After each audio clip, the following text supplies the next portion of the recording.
65세 이상 노인 실명 원인 1위입니다. 무엇일까? 황반변성이 나왔습니다. 이성진 교수님.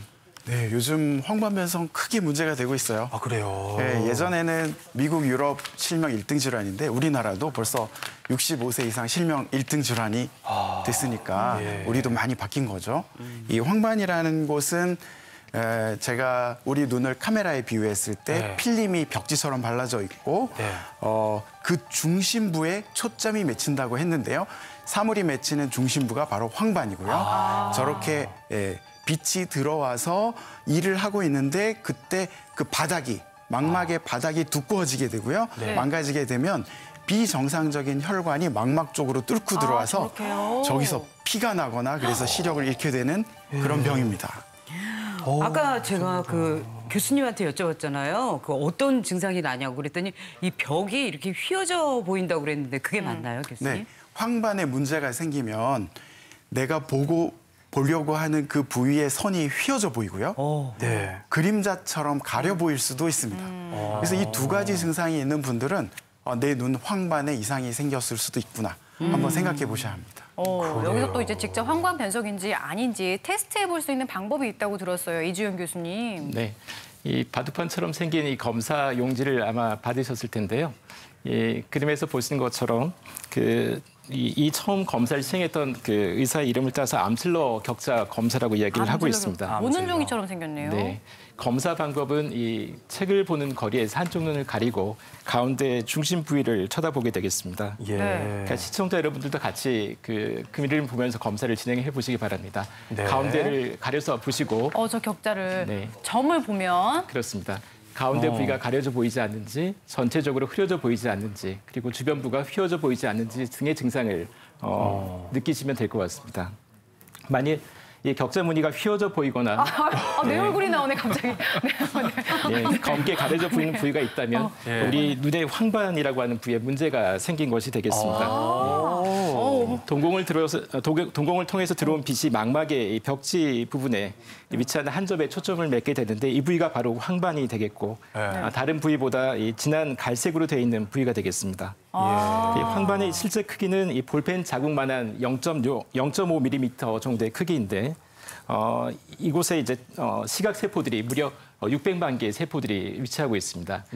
이 세포들의 기능은 색각을 담당하거나 중심 시력을 담당하는 곳으로 되어 있습니다. 따라서 이 부위가 손상을 받게 되면 심각한 시력 저하를 초래하게 되고 또 황반 부위는 이 평평한 형태를 띠고 있는데 만약에 출혈이 생기거나 부종이 생기게 되면 형태 변화로 인해서 사물이 휘어져 보이는 증상을 느낄 수가 있겠습니다.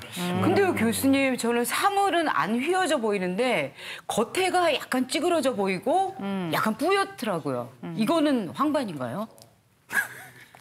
황반 변성인가요? 황반 변성인가요? 이 질문인 것 같은데. 괜찮은 정도죠, 이 정도면? 이주연 교수님. 네, 그랬을 것 같습니다. 정확한 검사는 병원에서. 근데 저희는 황반 변성이 일단 아니니까 저게 이제 모는 종이처럼 반듯하게 보입니다만 실제로 황반 변성이 있으신 분들은 사물을 봤을 때 어떤 모양으로 보이는 걸까요? 이준원 교수님. 황반 변성은 주변부 시력이나 시야에 영향을 주기보다는 주로 중심 부위의 시력, 시야에 영향을 줍니다. 그래서 더욱 더 중요한 병입니다. 이제 초기에 노폐물이 쌓이기 시작하는 초기에는 저렇게 정상안처럼 크게 다른 증상을 유발하지 않습니다. 하지만 더 진행해서 노폐물이 늘어날 경우에는 앞서 말씀드린 것과 같이 이렇게 휘어져 보이는 증상이 생기게 됩니다. 그리고 더 진행해서 신생혈관이 생기고 거기서 출혈, 삼출물이 생길 경우에 그 경우에는 중심 암점이 커다랗게 생기거나 중심 시력이 떨어지게 됩니다. 이 초기에 보시면 이렇게 직선이나 이런 걸 보셨을 때 그것이 휘어져 보이거나 달력이나 이런 걸 보셨을 때 글자가 이렇게 숫자가 띄엄띄엄 결손돼 보이거나 아니면 삐뚤빼뚤하게 보이면 그때는 망막 검사를 통해서 꼭 황반 변성 검사를 하셔야 합니다. 그렇구나. 근데 뭐 보통 이제 어르신들이 저렇게 막 삐뚤삐뚤하게 보이면 노안이 아닐까 이런 생각을 하는데 노안하고 황반 변성 어떻게 다른 거죠? 젊으셨을 때에는 우리가 멀리 보고 가까이 보고가 둘 다 잘 되고 그 전환이 빠르게 됩니다. 그것을 조절력이라고 합니다. 하지만 연세가 드시면서 그 조절력이 떨어지게 되는데요. 그것을 노안이라고 합니다. 저희가 안과에서 이게 중대한 질병이냐 아니냐를 감별할 때 가장 중요하게 생각하는 것이 교정 시력입니다. 교정 시력. 네, 우리 눈에 맞는 도수의 안경이나 돋보기를 썼을 때 그것이 잘 보이느냐 하는 것이 교정 시력인데요. 네. 노안 같은 경우는 정상적인 노화 과정이고 질환이 아니기 때문에 교정을 할 경우에는 잘 보이게 됩니다. 돋보기 쓰시면 잘 보시더라고요. 맞습니다. 그렇지. 예. 하지만 황반변성 같은 경우에는 이것이 중대한 질병에 속하기 때문에 가까이 보는 것, 먼 곳 보는 것 모두 보이지 않게 됩니다. 그렇군요. 그러니까 교정이 가능한가 여부를 좀 구분을 해볼 수도 있을 것 그래요. 같고요. 네. 특별히 더 황반변성을 주의해야 하는 분들이 있다고 들었어요. 이성진 교수님. 네. 황반은 유전과 노화가 가장 큰 문제예요. 네. 예, 그렇지만 그거 말고도 몇 가지 요인들이 또 관여를 하거든요. 네. 예, 그중에 보시면 담배 피우는 사람. 예, 담배는 뭐 아까 당뇨도 안 좋게 됐지만 황반변성에도 굉장히 안 네. 좋고요. 혈관을 망가뜨리기 때문에. 네. 그리고 60세 이상 고혈압, 고지혈. 예, 그것도 마찬가지고요. 그 외에 가족력이 있는 분들은 유전 인자가 있으니까 마찬가지고요. 한쪽 눈에 왔으면 반대쪽 눈에도 올 수 있겠죠. 두 눈이 똑같으니까요. 네네.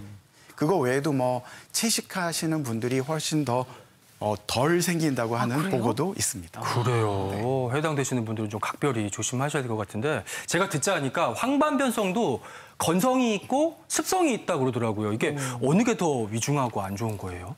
건성이 훨씬 많아요. 벌써 건성은 한 90% 정도 되고요. 습성은 한 10%가 되는데 건성 90% 중에 10%만 시력을 잃는다고 돼 있고요. 10%인 습성 중에 90%는 시력을 잃을 수 있다 이렇게 돼 있어요. 습성이 더 안 좋은 거네요, 그러면. 습성이 훨씬 안 좋은 거죠. 아, 그렇구나. 설명 좀 해주세요, 교수님. 네. 네, 보시면 우리가 빛을 받아서 전기로 바꿔준다고 했죠. 예. 이럴 때 그 단백질이 일회용으로 엄청나게 많이 사용이 되겠죠. 그런데 그 단백질들이 노화가 되면 분해가 안 돼요. 일회용인데. 그럼 그게 노폐물로 쌓이게 되는데 저기 사진에 보시면 노폐물이 노란 점으로 보여요. 저기 갈색부 중심부가 황반인데요. 그 주변에 노란 점들이 쌓이는 거죠. 네. 그렇게 되면 뭐가 문제냐면 망막 뒤쪽의 혈관에서 산소 공급이 잘 안 돼요. 그러면 산소가 부족해지죠? 네. 그러면 망막이 죽을 수도 있죠? 그럼 그걸 살리기 위해서 어떻게 해요? 뒤에 혈관에서 망막 쪽으로 직접 혈관을 올려보내는 거예요. 신생혈관이. 네, 신생혈관을. 네. 근데 이 혈관이 너무 약해요. 그러니까 터져버리는 거예요. 네, 그래서 이 혈관이 생기지 않는 노폐물만 있는 단계를 건성. 아까 90%가 노폐물만 있는 건성, 그리고 혈관이 생기면서 터지는 위험한 단계를 우리가 습성, 피나 물이나 뭐 이런 게 새 나오니까 그렇게 얘기를 하죠. 습성이 훨씬 습성이 위험합니다. 그렇군요. 그러니까 같은 황반변성이지만 또 종류가 건성, 네. 습성으로 나뉘는 건데 이게 종류가 나뉜다면 치료법도 조금씩 달라지는지 궁금해요, 그렇겠죠? 이주영 교수님. 네, 그렇습니다.